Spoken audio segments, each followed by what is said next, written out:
on board now source of funds financially. If they are not expecting funds, they are autonomous. Financial independence. There's a limit to the control that you get from the control will still be there. Whether overt or covert, but it's not going to be when the minister breathes and sneezes you and you're catching the cold somewhere, and it whether good or bad. Put whether good or bad, because sometimes ministers have good intentions and people misunderstand them. Anyway, let's leave that aside. But as we said on this show yesterday, I think the bottom line is this: FIFA is voluntary. We join voluntarily, and they said, look, if you want to be part of us, obey our rules. The government of Nigeria is there. It's our government as a sovereign nation. They control what happens in this sovereign entity called Nigeria. Between Nigeria and FIFA, there should be a blend, and that is adapting the FIFA laws and adapting it to the Nigerian environment and inserting it into our constitution so that FIFA and the Nigerian government are on the same page as to the identity and the operations of the Nigerian Football Federation. I think that's a long-term solution to this problem. We can fix it quickly now, but I can tell you in a few months, if another person comes and doesn't like a few things, the problem starts again. But I think on the long term, we should be able to resolve this crisis. Just to add something to what we've been saying, this some news just coming in from the Nigerian Football Federation from the media director of the NFF, today, says the Minister of Sports and the Chairman, National Sports Commission. Okay, I'll come to that, but let me read what you have on your screen, because that's news alert as well, just coming in. State FA Chairman and NFF Congress threatening to sue Giwa and company. And it says the chairman of the 36 state football associations in Nigeria and other Congress members of the Nigerian Football Federation have threatened to sue Mr. Chris Giwa and his group for alleged impersonation, fraud and forgery of their signatures. Okay, that's serious. It's huge.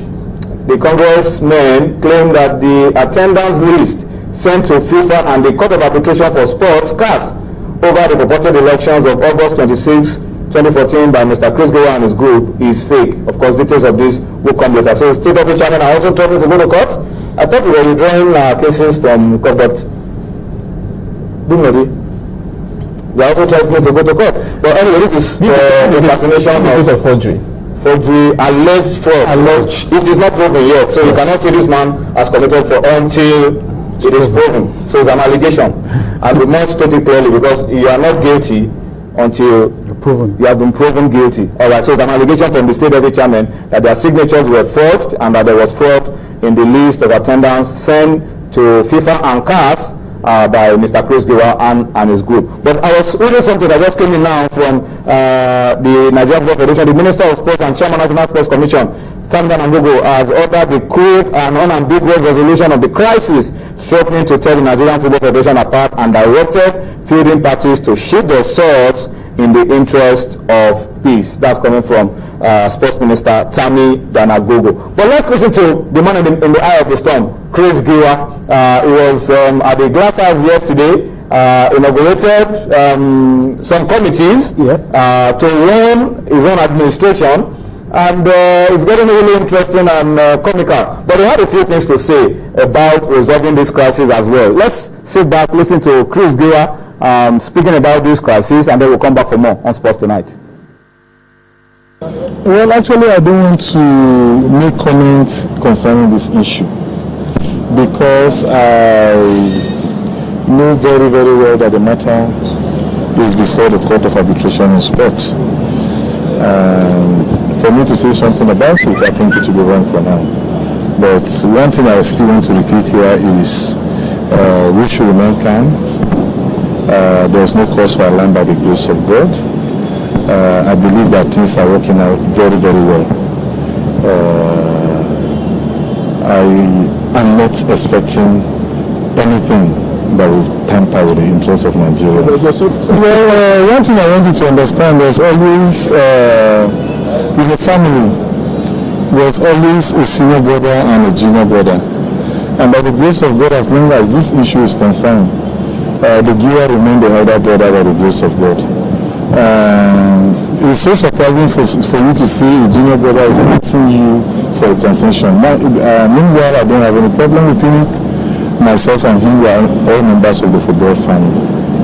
So if there is issues to be settled, it's not between me and Pinnick. It's for us, the football families, to come together and sit down and sort it out. But when we begin to talk personal, I think the problem will still remain there. All right, so that's Chris Giwa telling us that it's a football family, the issues will be resolved. We hope it is resolved as quickly as possible in the interest of football in Nigeria. Okay, let's say tweets for a while. We'll come back to Twitter later on, but let's quickly take you to South Africa and talk about that incident that happened over the weekend. Senzo Meyiwa, captain, goalkeeper of Pirates, and Bafana killed under such terrible circumstances on Sunday, and the police are already working to get these killers.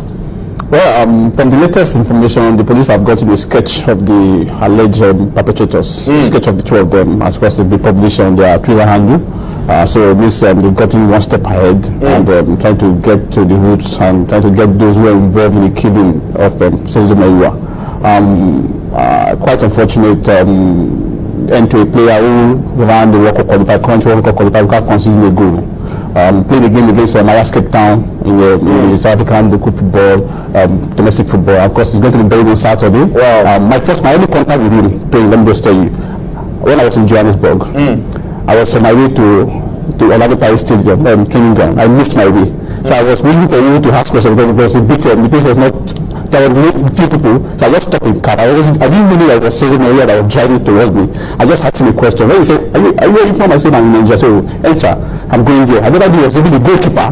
But I said, what do you do? Are you doing? He said, I'm the goalkeeper. Whenever I saw his face, I was wearing his shield. That was my first one. I took a lot of pictures. Number one, I saw it there. I was wondering. That's why I played that to you. I said, can you confirm this story? It's quite unfortunate. And I think sport people are not supposed to be targets. I think it was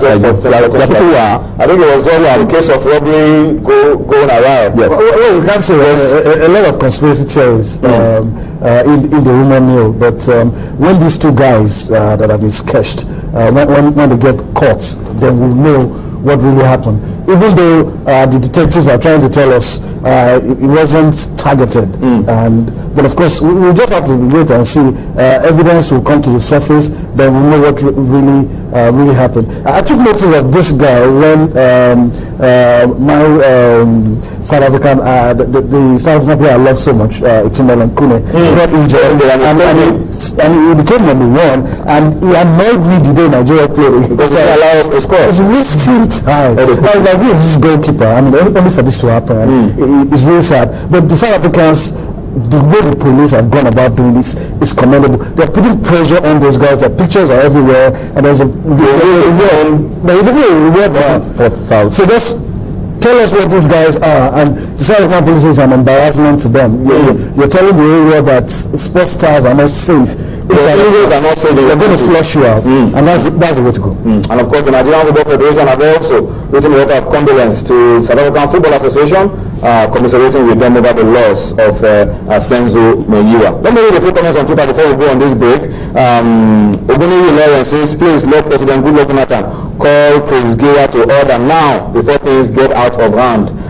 Solomon Y has used very harsh words, so I'm not going to read his tweets. He's talking about some old ways in the Bible that they used to deal with those who commit offense. I'm not going to read that on your Solomon. Be softer, this one. And Popola Adebayo says he's welcoming you to the show. And Mark Anthony A_Longe says, well done, Sports Tonight crew. Please, what is the stand of South Africa and CAF regarding the hosting bid? South Africa says they are not hosting. Egypt says they are not hosting. CAF are right now in a quandary as to what will be happening to the Nations Cup between now and November 3rd. We know the situation. Mike the Great Ebunsi says, truth be told, FIFA is the cause of the problem we have in our football management. Giwa's election has always been legit. I mean, okay, that's what it says. And I expect integral at solution 247 says I expect the FIFA armor should be on effect tomorrow. FIFA should stop Gaga. Should stop doing Gaga. That's what it says.